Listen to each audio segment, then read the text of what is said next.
బులెటిన్లో మరో breaking news చూస్తున్నాం. రాజన్న సిరిసిల్ల జిల్లా తంగళ్లపల్లి మండలం జిల్లాలోని సిరిసిల్ల సిద్దిపేట రహదారిలో జిల్లా చెక్ పోస్ట్లో బీఆర్ఎస్ వర్కింగ్ ప్రెసిడెంట్ కేటీఆర్ వాహనాన్ని ఎన్నికల సిబ్బంది పోలీసు అధికారులు తనిఖీ చేశారు.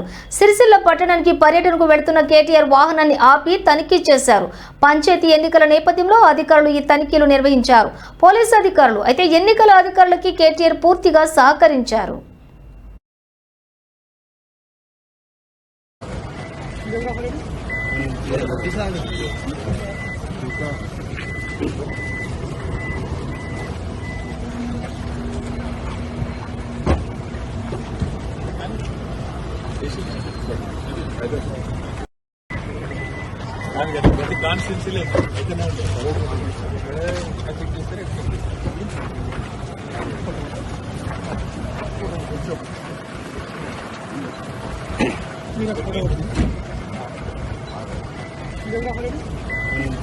Bisa